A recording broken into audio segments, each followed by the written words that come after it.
તાસ number 14. હવે આજના તાસ એટલે 14મા તાસમાં આપણે જે ભણશું ને એ જે લાસ્ટ તાસ એટલે 13મા તાસમાં જે ચર્ચા કરી છે ને એ ચર્ચાને જ વાગોળશું પાછી. પણ એમાં મેં તમારી પાસે આજે એક સસ્પેન્સ લઈને આવ્યો છું મિત્રો, જબરદસ્ત સસ્પેન્સ લઈને આવ્યો છું કે તમને એમ થાય કે સાહેબ ખરેખર હા તમે જોજો એ સસ્પેન્સ શું છે એ તમને કહું.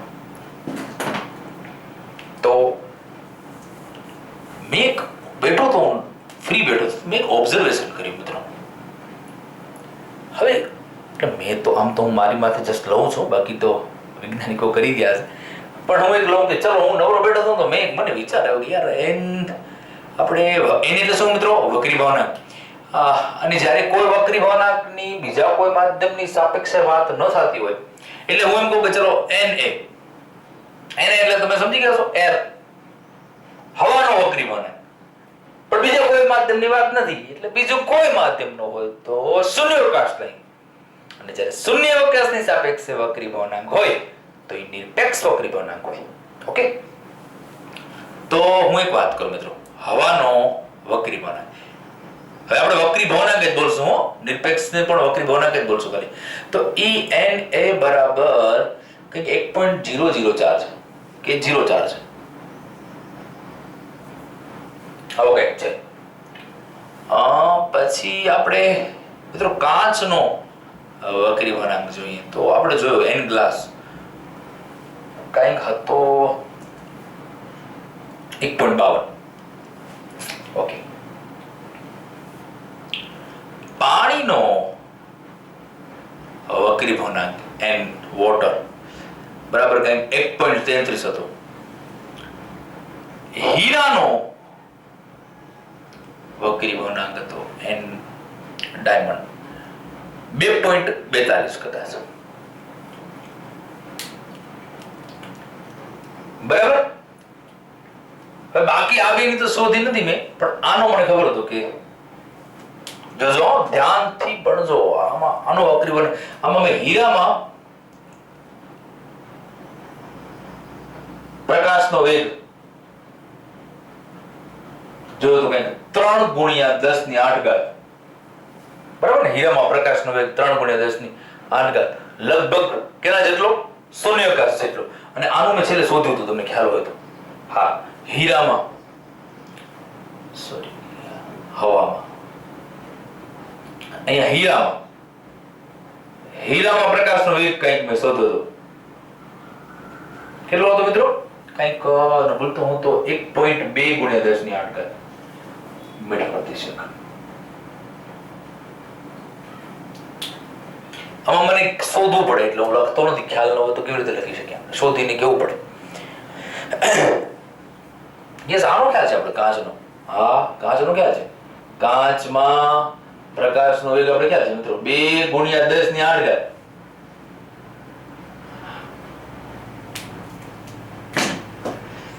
ઓકે, આજે તમારી સમક્ષ એક સસ્પેન્સ ખુલશે અને સસ્પેન્સનું નામ છે પાતળા માધ્યમ અને ઘટ માધ્યમને આપણે પ્રકાશીય પાતળું અને પ્રકાશીય ઘટ માધ્યમ કેમ કહીએ છીએ. એ સસ્પેન્સ આજે ખુલી જશે. બરાબર, મેં તમને કીધું હતું ને આગળ જતા હું તમારા આગળના બધા સસ્પેન્સ એક પછી ખોલતો આવીશ. તો આજે હું તમારો આ સસ્પેન્સ ખોલી નાખીશ કે પાતળા માધ્યમને આપણે પ્રકાશીય પાતળું કેમ કહીએ છીએ. બરાબર, તો હવે તમે જોજો અહીંયા ધ્યાનથી બરાબર જોજો. હવે મિત્રો વસ્તુ કેવી બને છે કે આના ઉપરથી તમને એવું નથી લાગતું શું છે કે જેમ જેમ વક્રી ભાવનાંક વધતો જાય છે, જેમ જેમ જેમ તમે જાઓ છો વક્રી ભાવનાંક વધતો જાય છે. ઉપરથી નીચે તરફ આવો,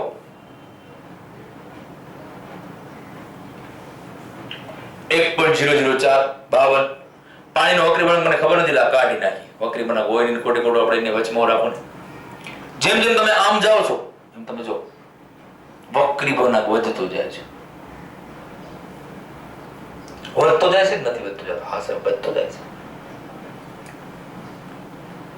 ઓકે, પહેલાનો 1.004 હતો, આનો 1.52, આનો 2.42. તો જેમ જેમ આમ જાઓ છો વક્રી ભાવનાંક તો વધે. જો બધા આના કરતા કાચનો વધારે, જેમ તમે વક્રી વળાંક વધતો જાય છે ને એમ શું થાય છે ખબર છે?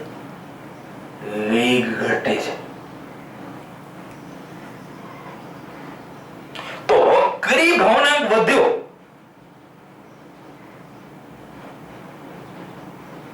વધે તો વેગ તો ઘટે છે. વેગની ઝડપ કહું તો ખોટું નથી. તો વક્રી વળાંક અને વેગ એક વધે બીજું ઘટે તો વ્યસ્ત પ્રમાણમાં છે. તો હું એમ કહું તો ખોટું નથી કે વક્રી વળાંક ના એકના છેદમાં વેગ. વક્રી વળાંક વધે છે. જો હવા કરતા કાચનો વક્રી વળાંક વધી ગયો, વક્રી વળાંક વધી ગયો તો વેગ ઘટી ગયો. તો વક્રી વળાંક ને વેગ વ્યસ્ત પ્રમાણમાં છે. હા સાહેબ છે, મતલબ શું શું થશે? હા, ધ્યાનથી સાંભળજો, બરાબર સાંભળજો.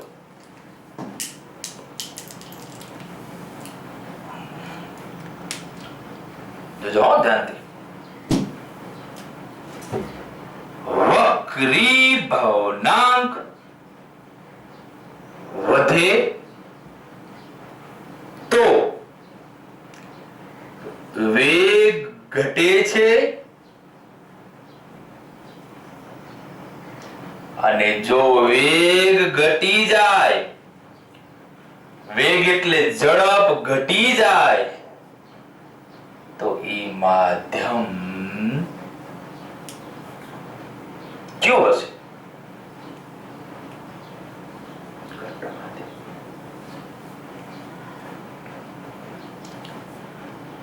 હવા અને કાચની વાત કરો. ચાલો, તમને ખબર જ છે કે બંનેમાંથી ઘટ માધ્યમ કોણ છે? કાચ. બરાબર, કાચ ઘટ માધ્યમ છે. હવે તમે જો હવા અને કાચમાં કેનો વક્રી વળાંક વધારે? તો કે કાચનો વક્રી વળાંક વધારે.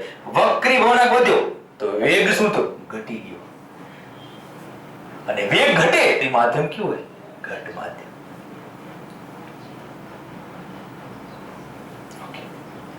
વક્રી વળાંક ઓછો, વધારે લાગે. વક્રી વળાંક ઓછો તો વેગ વધારે. ઓછો રાખીને શબ્દ મજા આવે. વેગ વધારે. વક્રી વળાંક ઓછો, વક્રી વળાંક ઓછો. ચલો, બંનેમાંથી કેનો વક્રી વળાંક ઓછો છે? હવા. ઓકે, તો એનો વેગ કેવો છે? વધારે. અને વેગ વધારે હોય તો માધ્યમ કેવું હોય? પાતળો. તો વક્રી વળાંક કેની વાત કરી છે? હવા અને કાચ. એમાંથી વક્રી વળાંક કેનો વધારે છે? તો સાહેબ કાચનો વક્રી વળાંક વધારે છે. ઓકે, આ વાત છે કાચની. એટલે કાચનો વક્રી વળાંક વધારે છે, એનો વેગ ઓછો છે. તો માધ્યમ કયું છે? ઘટ. વક્રી વળાંક ઓછો કેવો છે? તો કે સાહેબ હવાનો. તો એનામાં વેગ કેવો છે? વધારે. વેગ વધારે છે તો કયું માધ્યમ છે? પાતળો. એનો મતલબ ફિક્સ જ છે. વક્રી વળાંક કાચ કેવું માધ્યમ છે? જાડું માધ્યમ છે. આપણે જાણીએ જ છીએ. હવા કેવું માધ્યમ છે? પાતળું માધ્યમ છે. તો હવે મુદ્દો શું હતો સાહેબ? મુદ્દો એ હતો કે હવે આપણે ડાયરેક્ટ આટલી વાર હું તમને એમ કહેતો હતો કે પ્રકાશીય પાતળું માધ્યમ કેને કહેવાય? તો કે પ્રકાશીય પાતળું માધ્યમ એને કહેવાય કે જેનામાં પ્રકાશના કિરણની ઝડપ વધુ હોય.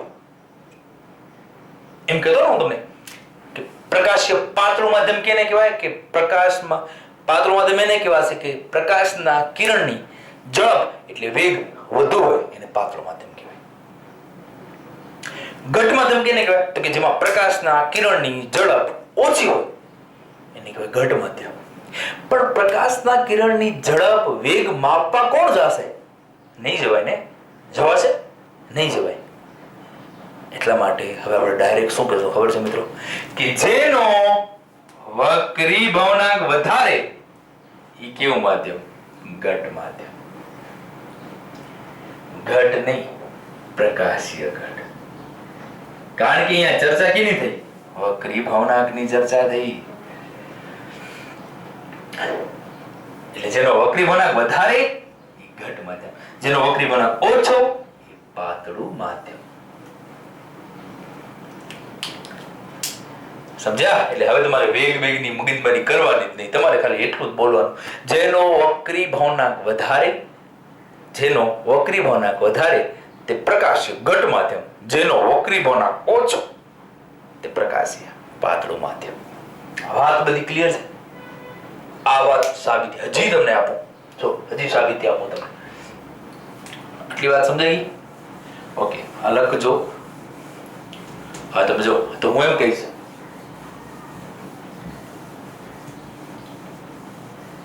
સાહેબ હજી પ્રકાશીય શબ્દ જ કેમ ઉચ્ચારે? કોણ કહો? ઘણા એવું માનતા હશે કે સાહેબ વક્રી ભાવનાંક છે એટલે પ્રકાશી. હા બરાબર, એમાં ખોટું નથી. જો હું કહીશ કે પ્રકાશી, હવે એમ કહેશો કે પ્રકાશીય પાતળું માધ્યમ કેને કહેવાશે? તો કે પ્રકાશીય પાતળું માધ્યમ કેને કહેવાય? કે જે માધ્યમનો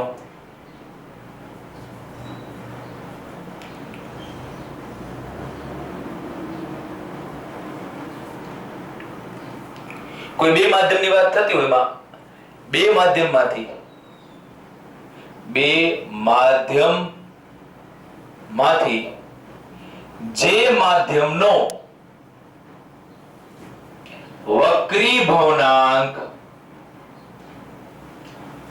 ઓછો તે પ્રકાશીય પાતળું માધ્યમ. ચલો હવે આમાં તમે બીજો મુદ્દો આપણે કરી શકો કે પ્રકાશીય પાતળું માધ્યમ હોય તો જે માધ્યમમાં જેની જરૂર બધું, પણ આપણે કન્ફ્યુઝ ન થવા મૂકો ને. હવે આપણે ઓલી વાત પછી રાખશું. પ્રકાશીય ઘટ માધ્યમ. હાલો, પ્રકાશીય ઘટ માધ્યમ કેને કહેવાય? બીજી વ્યાખ્યા આવી ગઈ હોય ને કે બે માધ્યમમાંથી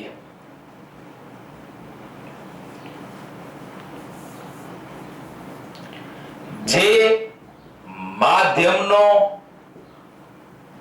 વક્રી ભાવનાંક વધારે તે પ્રકાશીય ઘટ માધ્યમ. ઓકે, સમજ્યા? કારણ કે આ વાત આપણી થઈ ગઈ. જેનો વક્રી ભાવનાંક વધારે પાતળું, જેનો વક્રી ભાવનાંક ઓછો ઘટ, જેનો વક્રી ભાવનાંક વધારે. બરાબર? હા, હજી સાહેબ હજી કોઈ પ્રકાશી વક્રી ભાવનાંકની વાત છે? વક્રી ભાવનાંકની વાત કરી છે એટલે કદાચ પ્રકાશી શબ્દ આવતો હોય એટલા માટે હજી એક સાબિતી આપું મિત્રો તમને. મેં તમને ગઈકાલે કીધું હતું કે તમે દળ ઘનતાની રીતે કામ કરતા આવજો કે કેરોસીન જાડું કે પાણી જાડું, તો તમે કદાચ સર્ચ કરશો ને, ગૂગલમાં સર્ચ કરજો ને કે કોણ વધારે ડેન્સર છે, તો કોણ વધારે જાડું છે, કેરોસીન કે પાણી, તો તમને જવાબ મળશે પાણી. પાણી જવાબ મળશે. સાચે? હા. દળ ઘનતાની રીતે જોવા જઈએ તો પાણી, પણ જ્યાં વક્રી ભાવનાંકની રીતે જોવા જઈએ ને મિત્રો, તો કેરોસીનનો વક્રી ભાવનાંક 1.44 છે અને પાણીનો વક્રી ભાવનાંક 1.33 છે. અહીંયાથી આપણી નોંધ એટલે બોક્સ મુદ્દો બોક્સ કરીને. હવે કેરોસીનનો વક્રી ભાવનાંક 1.44 છે, પાણીનો વક્રી ભાવનાંક 1.33 છે. તો બંનેમાંથી કોણ પ્રકાશીય પાતળો ને કોણ પ્રકાશીય ઘટ? તો વક્રી ભાવનાંક કેનો વધારે? કેરોસીનનો સાહેબ. તો આ તો ને પ્રકાશીય ઘટ.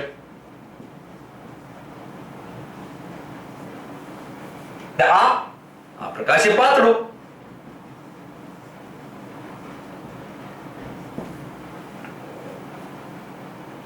બરાબર? આ પ્રકાશ્ય ઘટ ને આ પ્રકાશ્ય પાતળું. પણ વાત એ છે, તમે ગૂગલમાં સર્ચ કરો છો તો પાણીને ઘટ કહે છે પેલા, અને કેરોસીનને પાતળું કહે છે. એનો મતલબ શું થયો ખબર છે? કે આ છે ને પ્રકાશ્ય ઘનતા મુજબ જે આપણે વક્રી ભવનાંકની રીતે વાત કરી છે એ મુજબ આ જાડું છે, અને વક્રી ભવનાંક એટલે પ્રકાશ્ય ઘનતા મુજબ આ પાતળું છે. પણ દળ ઘનતાની રીતે જોવા જઈએ, દળ ઘનતાની રીતે તો તમે કેરોસીનને પાતળું કહી દો ને પાણીને જાડું કહી દો. પણ આપણે દળ ઘનતાની વાત નથી કરતા, અહીંયા પ્રકાશની જ વાત કરી છે, પ્રકાશ્ય ઘનતાની જ વાત કરી છે, વક્રી ભવનાંકની જ વાત કરી છે. એટલે આપણા માટે કેરોસીન ઘટ. પણ જો હું ખાલી ઘટ લખું તો કન્ફ્યુઝન થાય, એટલા માટે પ્રકાશ્ય ઘનતાના લીધે, વક્રી ભવનાંકના લીધે આ ઘટ છે. પણ ખાલી ઘટ લખીએ તો કન્ફ્યુઝન થવાય, કારણ કે ગૂગલ તો આને પાતળું કહે છે, એટલા માટે આપણે એમ લખશું કે આને પ્રકાશ્ય ઘટ કહેવાય. એટલા માટે હું હવે એ વસ્તુની ચોખવટ પાડી દઉં કે જે પ્રકાશ્ય ઘટ માધ્યમ છે એ પાછું દળ ઘનતાની રીતે પ્રકાશ્ય ઘટ હોય એવું જરૂરી નથી. એટલે ખાલી ઘટ લખો તો શું સમજવું? દળ ઘનતા કે પ્રકાશ્ય ઘનતા? એટલા માટે ઘટની આગળ એક શબ્દ લગાઈ ગયો જેનું નામ છે પ્રકાશ્ય. એટલા માટે આપણે એવું લખતા હોઈએ છીએ કે પ્રકાશ્ય ઘટ માધ્યમમાંથી પાતળા માધ્યમ. ડન. તો આ મુદ્દો હજી સાબિતી, આ લેક્ચર માત્ર ને માત્ર સાબિતી લેક્ચર છે. તમે ઘણી બધી સાબિતી મારે તમને દેવી છે કે આ રીતે પણ થઈ શકે. હજી એક સાબિતી તમને આપો. એટલે જ્યારે તમે ચેપ્ટરને મોટું કરવાની કોઈ મારી અપેક્ષા ન હોય કે તમે ચેપ્ટરને મોટું કરો કે તમે કન્ફ્યુઝ થાઓ, એવી કોઈ મારી તૈયારી ન હોય કે હું તમને કન્ફ્યુઝ કરું. પણ ક્યાંક એવું લાગે કે અમુક અંશે છોકરા ગોખે, એવું ન બને, સમજે, એ વાતને સમજે. બરાબર? મેં હમણાં વાત કરી આગળ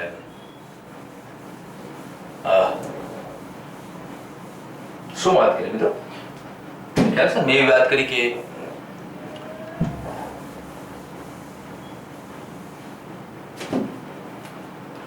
વક્રી ભવનાંક વધતો જાય છે. જેમ જેમ વક્રી ભવનાંક વધતો જતો હતો એમ કોણ ઘટતું હતું બિચારો? વેગ ઘટતો હતો સાહેબ, વેગ બિચારો ઘટી જતો હતો. તો વક્રી ભવનાંક ને વેગ કયા પ્રમાણમાં છે? વ્યસ્ત પ્રમાણમાં. તો આપણે સાબિતી કાપીએ મુદ્દાનો. વક્રી ભવનાંક અને વેગ વચ્ચેનો સંબંધ,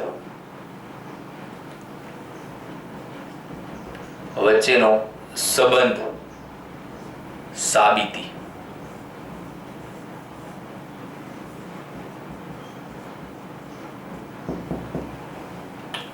મુદ્દો નથી આવો કોઈ છે બોક્સ કરીને મસ્ત, પણ એ સ્નેલના નિયમની વાત કરતા હતા એ વખતે એ લોકોને કીધું છે. પણ તમે અલગ કરીને લખો ને આવી રીતના વક્રી ભવનાંક અને વેગ વચ્ચેનો સંબંધ. સૂત્ર યાદ કરો 13મા તાસના. સાહેબ એક આવું હતું કે n21 બરાબર હતો સાહેબ 2 છે એટલે રાજા 2 છે, n2 રાજા છે એટલે એનો વેગ v2 ઉપર v1. ઓકે, n12 રાજા આ છે v1 ઉપર v2. ઓકે, હજી કતું nm બરાબર c ના છેદમાં નિરપેક્ષ વક્રી ભવનાંક. એટલે વક્રી ભવનાંક અને વેગ વચ્ચેનો સંબંધ દર્શાવતું સૂત્ર. મારો સાબિતીનું લક્ષ્ય છે આ કે વક્રી ભવનાંક વધે ને તો વેગ ઘટે. બંને વ્યસ્ત પ્રમાણમાં છે એ મારો સાબિતીનો મુદ્દો છે. હું સાબિત આ કરીને રહીશ કે વક્રી ભવનાંક અને વેગ બંને વ્યસ્ત પ્રમાણમાં છે. એ મારે સાબિત કરી દેવાનું છે તમને. ઓકે, ચલો કોઈ માધ્યમ એકનો, કોઈ એક માધ્યમનો વક્રી ભવનાંકનું સૂત્ર.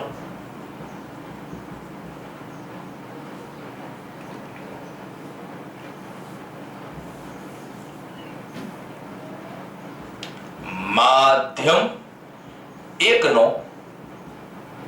વક્રી ભવનાંક. ચલો, માધ્યમ એકની જ વાત કરી છે, બીજા કોઈ માધ્યમની વાત કરી છે ના. તો કેવું વક્રી ભવનાંક આવે? ઓલો સૂત્ર આવે ને n1 કેમ? કારણ કે માધ્યમ એક n1 બરાબર c ના છેદમાં v1. આવે કે ના આવે મિત્રો? કેમ સાહેબ આ લગાડ્યું? આ કેમ લગાડ્યું? કારણ કે માધ્યમ એક નો વક્રી ભવનાંક કીધો છે મને, તો તમારે શૂન્યાવકાશની સાપેક્ષે લેવું પડે. બરાબર. હવે માધ્યમ બે નો વક્રી ભવનાંક કીધો પેલા, તો વક્રી ભવનાંક માધ્યમ બે નો. માધ્યમ બે નો વક્રી ભવનાંક એટલે તો બીજા કોઈની વાત કરી છે ના, તો n2 ખાલી એક જ માધ્યમની છે, માધ્યમ બે નો. બરાબર. તો n2 બરાબર c ના છેદમાં v2. આને મિત્રો આમે લખાય ને, આને v1 ને સૂત્ર કરતા બનાવો તો v1 બરાબર c ના છેદમાં n1 આમે લખાય ને, આને આમે લખાય ને v2 બરાબર c ના છેદમાં n2.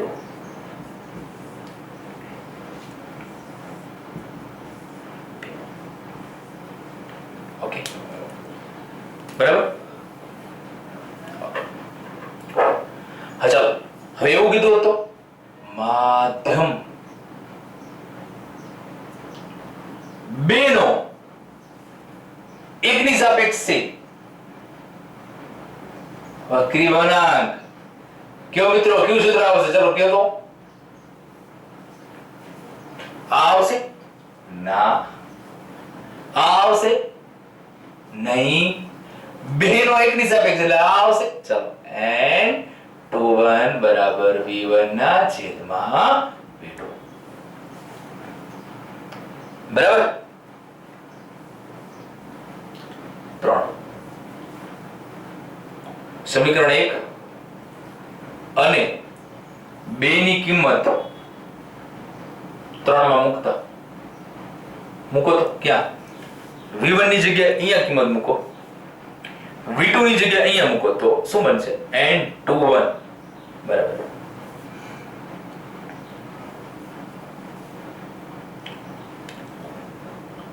c ના છેદમાં n1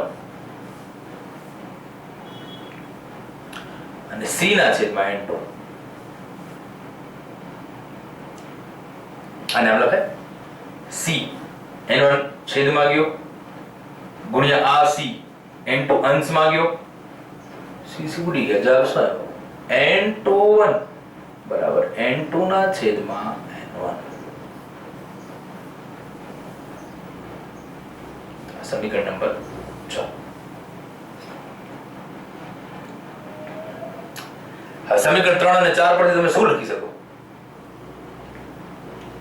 સમીકરણ 3 અને 4 પરથી તમે શું લખી શકો? બોલો. કૃષ્ણ બરાબર છે ને, આઈ કૃષ્ણ ને આઈ કૃષ્ણ, તો x બરાબર y હોય, x બરાબર z હોય, તો y બરાબર z લઈ શકે. તો v1 ના છેદમાં v2 બરાબર સીધું તમે શું લખી શકશો? n2 ના છેદમાં n1 લખી શકશો. ઓકે સાહેબ, શું પ્રાપ્તિ થઈ? જો સૂત્ર ન સમજાય એટલે મેં તમને કીધું છે શું કે છૂટા પડે દો. જો આ v1 ને n1 માધ્યમ 1 નો વેગ કોણ? v1. માધ્યમ 1 નો વક્રી ભવનાંક કોણ? n1. તો માધ્યમ 1 ની વાત કરી પહેલા, તો હું ક્યાં વાત કરીશ? જો મેં લખી નાખ્યું હોય તો હું અહીંયા કાઢી નાખું છું.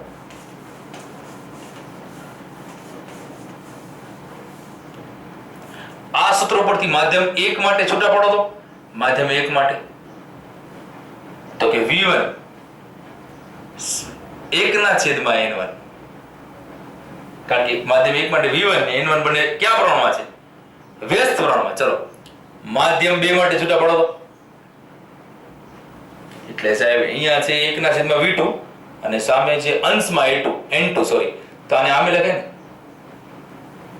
આમ લખી નાખો તો n2 1 ના છેદમાં v2 માધ્યમ 2 માટે.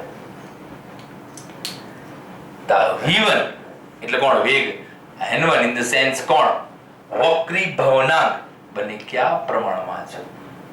વ્યસ્ત પ્રમાણમાં. તો મારે સાબિત શું કરવું કે જો વક્રી ભવનાંક વધે તો વેગ, વક્રી ભવનાંક વધે તો વેગ ઘટે, કારણ કે કયા પ્રમાણમાં છે? વ્યસ્ત પ્રમાણમાં. બરાબર. વક્રી વળાંક વધશે તો વેગ ઘટશે. વક્રી વળાંક થઈ ગયું સાબિત. આ સાબિતી સાથે કમ્પ્લીટ તમને. બરાબર. ઓકે, ચલો મને કહેતા હો. વક્રી વળાંક વધારે તો વેગ ઓછો, અને વેગ ઓછો, વક્રી વળાંક વધારે વેગ ઓછો તો કયું માધ્યમ? ઘટ. વક્રી વળાંક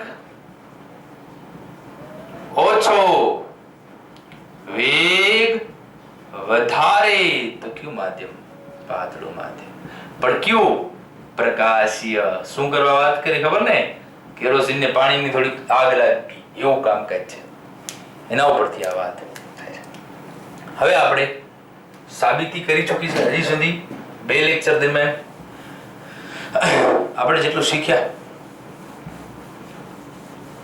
મેન વસ્તુ આપણે જે શીખ્યા, 2 લેક્ચર ખૂબ જ અગત્યના છે, કારણ કે થિયરી બેઝ થોડું ડીપ કન્ટેન્ટ છે આમાં.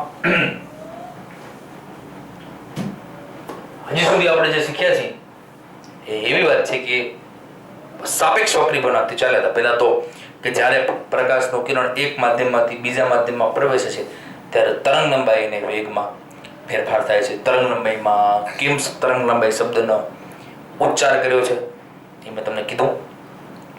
પછી હું સીધો આવી ગયો સાપેક્ષ વક્રી વળાંક. સાપેક્ષ વક્રી વળાંક એટલે કંઈ જ નથી કે જ્યારે માધ્યમ 1 માંથી માધ્યમ 2 માં પ્રકાશનું કિરણ પ્રવેશે ત્યારે શું બને છે તો કે માધ્યમ 1 માંથી માધ્યમ 2 માં પ્રકાશનું કિરણ પ્રવેશે ને ત્યારે તેના વેગમાં ફેરફાર થાય છે. અને વેગમાં જો ફેરફાર થાય છે તો એને સાંકળતી કોઈક રાશિ હોવી જોઈએ, ભૌતિક રાશિ હોવી જોઈએ.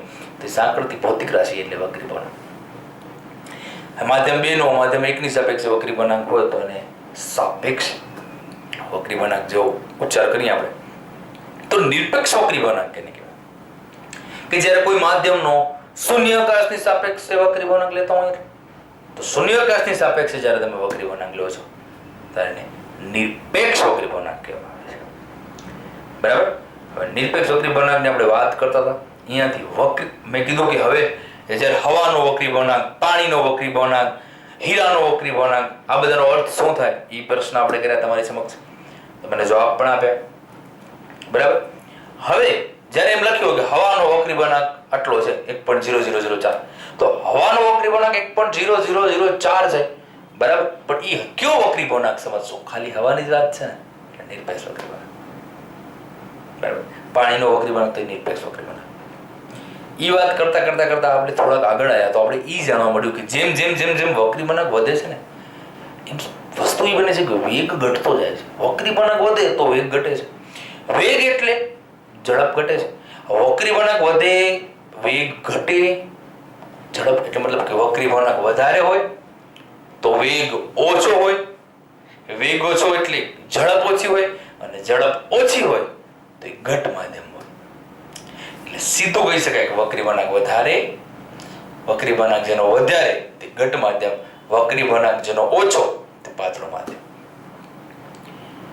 મતલબ આપણે વાત ઈ કરતા હતા કે વક્રી વળાંક અને વેગ એકબીજાના વ્યસ્ત પ્રમાણમાં હોય એની સાબિતી આપણે આપી દીધી કે આ સાબિતી આવી રીતે એ બંને એકબીજાના વ્યસ્ત પ્રમાણમાં હોય. જો તમને એવું લાગે કે કંઈ ડાઉટ છે તો થોડું પ્રયાસ કરી અને પછી મને પૂછજો. પોતાની રીતે કોશિશ તો 100% કરજો, કારણ કે જો તમે પોતાની રીતે જ કોશિશ નહીં કરો તો કેવી રીતે ક્લિયર થશે? બરાબર.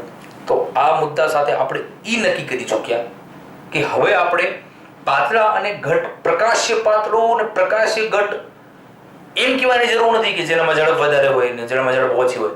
હવે સિમ્પલ તમે એમ કહી દો તો ખોટું નથી કે ભાઈ જેનો પ્રકાશ, જેનો વક્રી વળાંક વધારે હશે ને ભાઈ, 2 માધ્યમ હોય એમાં જેનો વક્રી વળાંક વધારે હોય ને એ ઘટ માધ્યમ, જેનો વક્રી વળાંક ઓછો હોય એ પાતળું માધ્યમ. એટલે સારી બાબત સાથે તો તમે જ્યારે તમે કોઈ બી જગ્યાએ સ્કૂલે જાઓ કે ક્યાં બી તમને કોઈ પ્રશ્ન પૂછે કે પ્રકાશ શબ્દનો શું કરો ઉચ્ચાર થયો, તો એના માટે તમે આ કેરોસીન અને પાણીવાળી વાત કરી શકો છો કે સર કે મેમ કે કોઈ મિત્રને કે ફ્રેન્ડને સમજાવી શકો છો કે બેટા જો કેરોસીન ને પાણી છે ને એમાંથી જો આપણે દળ ઘનતાની રીતે જોવા જઈએ, માસ ડેન્સિટી જેને કહેવાય, જે આપણે ભણતા આગળ ઘનતા ભણતા ગુરુત્વાકર્ષણમાં ગણતા આવડે છે. એ રીતે જોવા જઈએ ને તો પાણી જાડું થઈ જાય. યસ, મેં એવી ચર્ચા એક ક્લાસમાં કરી છે 9A1માં કદાચ, કે કંઈક પહેલા કે બીજા ધોરણની એક મિત્ર બુક છે, હું તમને નાનકડી વાત કરું કે એકમાં બુક છે જનરલ નોલેજની. એમાં એવો પ્રશ્ન પૂછ્યો છે કે પાણી જાડું છે કે જાડું એટલે ઘટ જ થાય, એટલે પાણી ઘટ છે કે કેરોસીન ઘટ છે? તો હવે બટ ઓબ્વિયસ કોઈ પણ ભૂલ કરી શકે તો કેરોસીન ઘટ. પણ એ લોકોને પ્રશ્ન દળ ઘનતાની રીતે પૂછ્યો છે. એ લોકોને મેન્શન કરવું જોઈએ. પહેલા તો બીજા ધોરણમાં આવો પ્રશ્ન જ ન હોવો જોઈએ. પણ હવે એ લોકોને કીધું છે તો એમાં એ લોકોને કીધું પાણી ઘટ છે, અને તમે ગૂગલ કરો તો પાણી ઘટ છે. એટલે કેરોસીન એ પાણીમાં કન્ફ્યુઝ થશે કે કોણ ઘટ. પણ દળ ઘનતાની રીતે જોવા જઈએ, ગુરુત્વાકર્ષણની રીતે, ચેપ્ટરની રીતે જોવા જઈએ તો ભાઈ પાણીને જાડું કેવું પડે. પણ આવી રીતે જોવા જઈએ તો કોઈને જાડું કેવું પડે. પ્રકાશવાળા ચેપ્ટરની રીતે જોવા જઈએ તો કેને જાડું કેવું પડે? તો કેરોસીનને જાડું કેવું પડે, કેરોસીનને ઘટ કેવું પડે. કન્ફ્યુઝ થાય ઘટ બંનેમાંથી ક્યારે ઘટ લખવું. તો પ્રકાશવાળું ચેપ્ટર હોય તો પ્રકાશી ઘટ. સમજાય? એ રીતે આપણે ફરી પાછી નવી એક સાબિતી સાથે આગળ મળશું. આગળના લેક્ચરમાં વક્રીભવનના નિયમથી હું સ્ટાર્ટ કરીશ. વક્રીભવનના નિયમથી કરી અને પછી એમાં સ્નેલનો નિયમ લઈ લઈશ, અને સ્નેલનો નિયમ ભણ્યા પછી હજી એક હું તમને સાબિતી આપીશ. અને એ કઈ સાબિતી છે? વક્રીભવનની વ્યાખ્યાવાળી. ત્રાંસુ કિરણ જ કેમ પ્રવેશે છે, તો એની ચર્ચા આપણે હવે નેક્સ્ટ લેક્ચરમાં કરશું. Okay, thank you.